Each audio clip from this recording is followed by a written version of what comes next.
अवधूत चिंतन श्री गुरुदेव दत्त. श्री स्वामी समर्थ. तुम्हा सगळ्यांचं स्वामी श्रद्धा चॅनलवर खूप खूप मनापासून स्वागत. आजच्या व्हिडिओमध्ये आपण खूप सुंदर अशी माहिती बघणार आहोत आणि ती म्हणजे बघा, बऱ्याच सेवेकरांना हा प्रश्न पडतो की मी केलेली सेवा किंवा माझ्या उपासनेचं मला फळ का मिळत नाही, माझ्या सेवेचं मला फळ का मिळत नाही. तर या संदर्भात आपण आज माहिती बघणार आहोत आणि यामुळे तुमचे अनेक प्रश्न सहज सुटतील.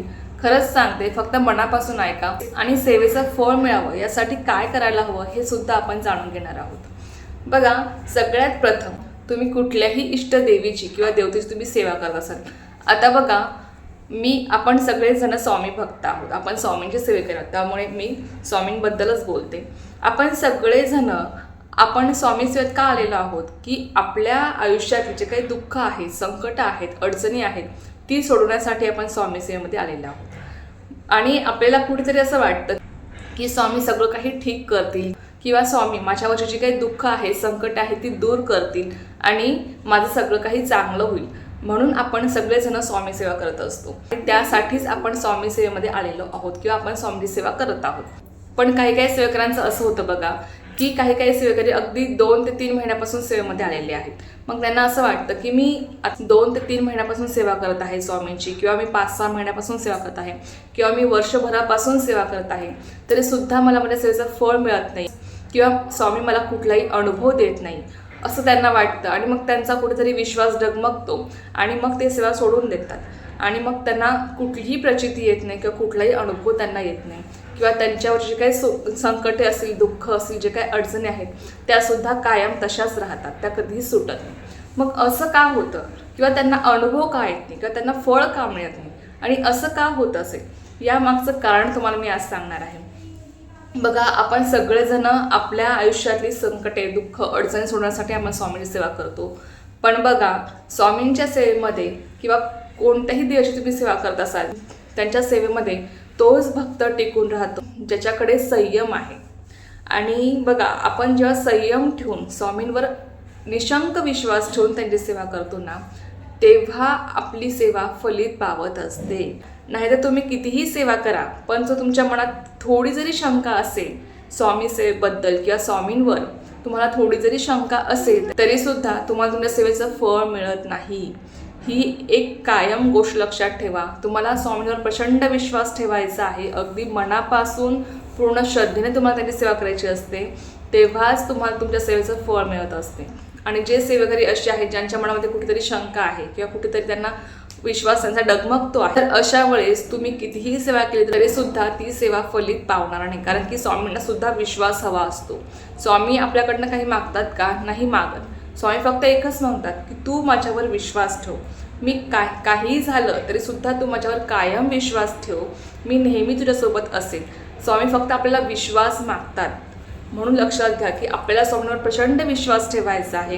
त्यांच्या कुठल्याही सेवेवर किंवा त्यांच्यावर कधीही शंका घेऊ नका किंवा अविश्वास दाखवू नका. यामुळे तुम्ही कितीही सेवा जरी केली तरी सुद्धा ती फलित पावणार नाही किंवा त्याचं फळ तुम्हाला मिळणार नाही, कारण की तुमच्या मनामध्ये कुठेतरी शंका असते. म्हणून निशंक मनाने स्वामींची सेवा करा. स्वामींवर प्रचंड विश्वास ठेवा, इतका विश्वास ठेवा की काहीही झालं, कितीही मोठं संकट तुमच्या पुढे आलं तरी सुद्धा तुम्हाला भीती नसावी, कारण की स्वामी तुमच्या पाठीशी आहेत, हा विश्वास तुम्हाला असतो. आणि खरंच सांगते, स्वामी सुद्धा विश्वासाच्या आधारावरच आपल्याला फळ देत असतात. स्वामी आपल्याला असंच फळ देत नाही. आपला विश्वास पाहून, आपली भक्ती पाहून, आपले कर्म पाहून स्वामी आपल्याला फळ देत असतात. स्वामी असेच आपल्याला फळ देत नाहीत, लक्षात घ्या. म्हणून या ज्या काही गोष्टी आहेत त्या कायम लक्षात ठेवणं गरजेचं आहे. आता दुसरी महत्त्वाची गोष्ट म्हणजे बघा की आता ज्यांचे कर्मही चांगले आहे, ज्यांना स्वामींवर विश्वाससुद्धा आहे, जे अगदी मनापासून पूर्ण श्रद्धेने स्वामींची सेवा करतात, तरीही त्यांना असं वाटतं की ताई, आता मी वर्षभरापासून स्वामींची सेवा करत आहे किंवा 2 वर्ष झालेले आहेत किंवा 6 महिने झालेले आहेत मी स्वामींची सेवा करत आहे, तरीसुद्धा मला अजून कुठलाही अनुभव आला नाही किंवा आमच्या कुठल्याही अडचणी कमी झाल्या नाहीत. असं का होत आहे? तर बघा, त्यामागचं कारण म्हणजे आता आपण सगळे स्वामी भक्त किंवा आपण प्रत्येकजण आपण मागच्या जन्मीचे कर्म घेऊन आपण जन्माला आलेलो असतो. आता ते कर्म आपले काही चांगले असतील किंवा काही वाईट असतील, आणि कर्माची फळं कोणाला चुकलेली नसतात. ते कर्म आपले चांगले असू द्या किंवा वाईट असू द्या, तर प्रत्येक कर्माची फळ आपल्याला मिळतात आणि ते आपल्याला भोगायचीच असतात. ते जे काही भोग आहेत ते आपल्याला भोगूनच संपवायचे असतात. त्यासाठी कुठलेही देवी देवता काहीच करू शकत नाही, आपले स्वामी सुद्धा. कारण की ते आपले कर्म आहेत, ते आपले भोग आहेत जे आपल्याला भोगायचेच असतात आणि त्यामुळे ते आपल्याला भोगूनच संपवायचे असतात. त्यासाठी कोणीही काही करू शकत नाही. म्हणून लक्षात घ्या की आत्ताच्या जन्मीचं माहीत नाही, पण आपल्या पूर्वजन्मीचे जे काही आपले कर्म असतील, जे काही पापकर्म आपले असतील, ते नष्ट होण्यासाठी काही वेळ जात असतो. आणि जेव्हा बघा, तुम्ही ज्या दिवसापासून स्वामींची सेवा सुरू करता, ज्या वेळेपासून तुम्ही स्वामींची सेवा सुरू करता, त्या क्षणापासून स्वामी तुम्हाला अनुभव द्यायला लागतात. त्या क्षणापासून तुमच्या सेवेमुळे तुमचे जे काही पापकर्म आहेत ते नष्ट होण्यास सुरुवात होत असते.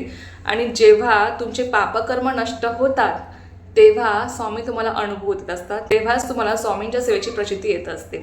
आणि मग तुम्हाला असं वाटतं की आज मला स्वामींच्या सेवेचं फळ मिळालेलं आहे किंवा स्वामींनी मला अनुभव दिलेला आहे. पण बघा, स्वामी तुम्हाला पहिल्या दिवसापासून स्वामी तुमच्यासोबत असतात.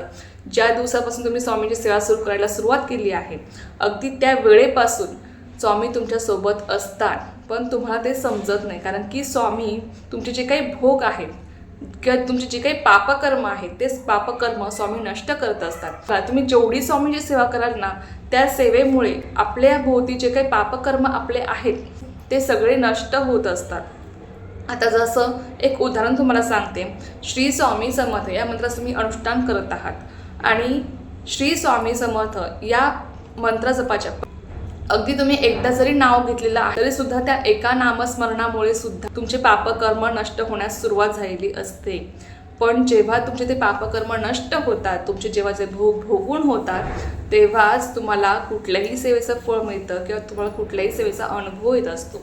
पण त्यासाठी थोडासा वेळ जातो आणि तो जो काही वेळ त्याला लागतो आणि तेव्हा आपल्याला संयम ठेवणं हे खूप गरजेचं असतं. कारण की आपण केलेली सेवा ही कधीच वाया जात नसते. लक्षात घ्या, ही गोष्ट कायम लक्षात ठेवा की तुम्ही केलेली सेवा ही कधीच वाया जाणार नाही. त्या सेवेमुळे तुमचे जे काही पापकर्म आहेत ते नष्ट होण्यास सुरुवात झालेली आहे आणि त्यासाठी काही ना काही वेळ लागत असतो आणि तो वेळ तुम्हाला द्यायचा आहे. तुम्हाला फक्त विश्वास ठेवायचा आहे स्वामींवर आणि निशंकपणे तुम्हाला त्यांची सेवा करायची आहे. जेवढी जास्तीत जास्त तुम्ही सेवा कराल तेवढा लवकरात लवकर तुम्हाला अनुभव येईल आणि तुम्हाला तुमच्या केलेल्या संपूर्ण सेवेचं तुम्हाला फळ मिळेल. तुम्हाला लवकरात लवकर स्वामींची प्रचिती येईल. ही एक गोष्ट कायम लक्षात ठेवा. तुम्हाला फक्त विश्वास ठेवायचा आहे आणि काहीही झालं तरी तुम्हाला स्वामींची सेवा थांबवायची नाही. आता यासाठी एक खूप सुंदर अशी कथा आहे, ती आपण बघूया आणि या कथेमुळे तुम्हाला समजेल की खरंच आपले जे काही भोग आहेत ते नष्ट होण्यासाठी काहीतरी कालावधी जातो आणि ते भोग जेव्हा आपले भोगून होतात, ते पापकर्म आपले नष्ट होतात, त्यानंतर आपल्याला कुठल्याही सेवेचं फळ मिळत असते. तर चला आपण कथेला सुरुवात करूया. तर कथा अशी आहे. माधवाचार्य हे थोर गायत्री उपासक. वृंदावनात त्यांनी सलग 13 वर्षे गायत्रीचे अनुष्ठान मांडले. पण 13 वर्षात अब्जावधीचा जप होऊन सुद्धा त्यांना आध्यात्मिक उन्नती दिसली नाही, ना भौतिक लाभ दिसला. शेवटी त्यांनी हताश होऊन ते काशीस आले आणि इथे तिथे पिसाटाप्रमाणे भटकू लागले. 3-4 महिने असे गेल्यावर त्यांना एक अवधूत भेटला. परिचय वाढला. तसं माधवाचार्यांनी त्यांना आपली व्यथा बोलवून दाखवली. ते अवधूत म्हणाले, आलं लक्षात, गायत्रीऐवजी तुम्ही कालभैरवाची उपासना 1 वर्ष केली तर तुम्हाला हवा तो लाभ नक्की होईल. अवधूतांचे बोलणे मनावर घेऊन माधवाचार्य साधनेला सुरू झाले. कोणताही दोष येऊ न देता त्यांनी वर्षभर साधना केली. कधी सुरू केली हेही ते विसरले होते. माधवाचार्य एक दिवशी उपासनेला बसले असताना, मी प्रसन्न आहे, काय वरदान हवे, असं ऐकू आले. भास म्हणून त्यांनी दुर्लक्ष केलं आणि उपासना चालू ठेवली. मी प्रसन्न आहे, काय वरदान हवे, पुन्हा भास समजून त्यांनी उपासना सुरू ठेवली. तिसऱ्यांदा पुन्हा त्यांना ऐकू आले की मी प्रसन्न आहे, काय वरदान हवे. आता मात्र भास नाही याची खात्री त्यांना झाल्यावर माधवाचार्यांनी विचारले, आपण कोण आहात, जे कोणी आहात ते पुढे येऊन बोलाल. माझ्याद्वारे काळभैरवाची उपासना सुरू आहे. तेव्हा ते म्हणतात की ज्याची उपासना तू करत आहेस तोच काळभैरव मी मनुष्य रूपात आलेलो आहे, वरदान माग. मग माधवाचार्य त्यांना म्हणतात, मग समोर का येत नाही? तेव्हा ते म्हणतात, माधवा 13 वर्ष जे तू अखंड गायत्री मंत्राचा जप केलास त्याचं तेजोवलय तुझ्या भोवती आहे आणि माझ्या मनुष्य रूपाला ते सहन होणार नाही, म्हणून मी तुला समोर येऊ शकत नाही. तेव्हा माधवाचार्य त्यांना म्हणतात, जर तुम्ही माझ्या तेराचा सामना करू शकत नसाल तर आपण माझ्या काहीच कामाचे नाहीत, आपण जाऊ शकता. मी तुझे समाधान केल्याशिवाय जाऊ शकत नाही, मला जाताच येणार नाही. माधवाचार्य त्यांना म्हणतात, तर मग गेले 13 वर्ष मी जी सेवा केली, जे अनुष्ठान केले ते फळले का नाही? तेव्हा ते कालभैरव जे मनुष्य रूपामध्ये आलेले आहेत ते माधवाचार्यांना म्हणतात, माधवा तू जे अनुष्ठान केले त्यामुळे तुझे पापकर्म नष्ट होत गेले, ते तुझे अनुष्ठान तुला अधिकाधिक निर्दोष करत होते. मग तेव्हा माधवाचार्य त्यांना म्हणतात, मग आता मी काय करू? तेव्हा ते कालभैरव जे मनुष्य रूपामध्ये आलेले होते ते म्हणतात, तू पुन्हा वृंदावनात जा, तुला अजून 1 वर्ष अनुष्ठान करायचं आहे. हे 1 वर्ष तुझी या जन्माची पापकर्मे नष्ट होण्यात जातील आणि मग तुला गायत्री माता प्रसन्न होईल. तेव्हा माधवाचार्य स्थिर चित्ताने पुन्हा वृंदावनात जाऊन अनुष्ठान करू लागले. 1 वर्षानंतर त्यांना ऐकू आले, माधवा वरदान माग. हे शब्द कानी पडताच माधवाचार्यांनी टाहो फोडला, ते मनसोक्त रडले. गायत्री माता म्हणाली, माधवा मी तुझ्यावर प्रसन्न आहे, वरदान माग. माधवाचार्य म्हणाले, माते काहीच नको ग, प्रसन्न झालीस हेच खूप आहे. गायत्री माता म्हणाली, मागावे तर लागणारच. माधवाचार्य म्हणाले, हा देह नष्ट झाला तरी देहाकडून घडलेलं अमर राहील आणि घडेपर्यंत तू साक्षीला असशील असे वरदान दे. गायत्री मातेने त्यांना तथास्तु म्हटले. पुढे 3 वर्षात माधवाचार्यांनी माधव नियम नावाचा अलौकिक ग्रंथ लिहिला. आजही तो ग्रंथ गायत्री उपासकांना मार्गदर्शक आहे. एक गोष्ट लक्षात ठेवा की जे काही मंत्र, जप, कर्मकांड तुम्ही श्रद्धेने करता त्याचा प्रभाव पहिल्या क्षणापासून सुरू होतो, पण तुमच्या देहाभोवती जन्मोजन्माची पापे वेडे घालून बसलेली असतात. ती शक्ती जे तुम्ही सेवा करताना ती शक्ती तिथेच अधिक खर्ची होत असते. जसजसे तुम्ही उपासना वाढवता तसतसे ते वेडे कमी होतात, शक्ती समीप येते आणि तुम्हाला वाटतं की तेज चढलं. ते तेज म्हणजे खरं तर पूर्वकर्माच्या वेड्यात झाकोळलेलं तुमचं मूळ रूप असतं. तर बघा, आपली सेवा फलित का पावत नाही किंवा आपल्याला आपल्या सेवेचं फळ मिळण्यासाठी उशीर का लागतो याचं उत्तर तुम्हाला समजलं असेल. आपण ज्या क्षणापासून सेवा सुरू करतो अगदी त्या क्षणापासून आपल्याला सेवेचं फळ मिळत असतं, पण ते फळ किंवा ती जी काही शक्ती आहे, ती जी काही देवी शक्ती आहे, ते आपले पापकर्म नष्ट होण्यासाठी जास्त खर्च झालेली असते.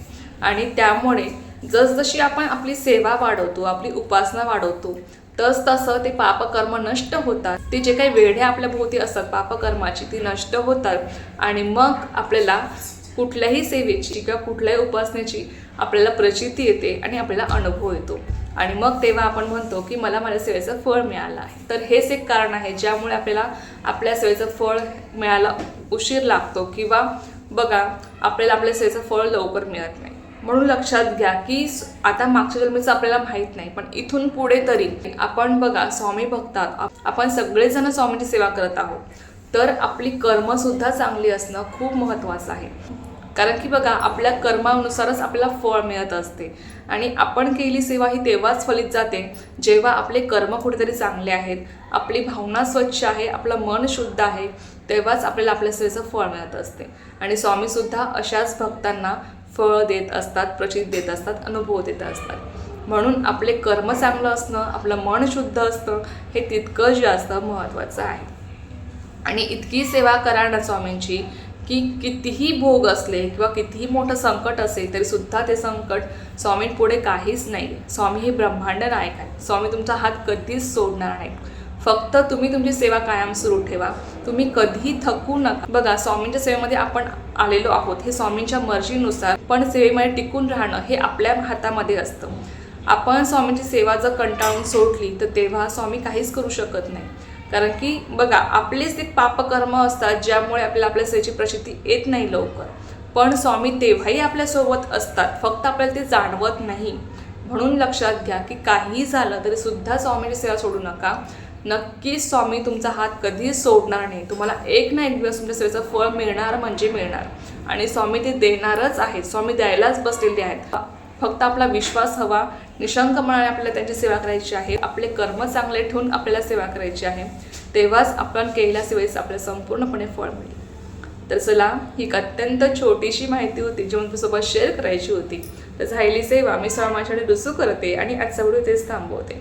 तुम्हाला जर माहिती आवडली असेल तर व्हिडिओला लाईक, शेअर, सबस्क्राईब करायला विसरू नका. पुन्हा भेटूया अशाच एखाद्या व्हिडिओसोबत किंवा नवीन विषयासोबत. तोपर्यंत सर्वांना श्री स्वामी समर्थ. जय जय स्वामी समर्थ.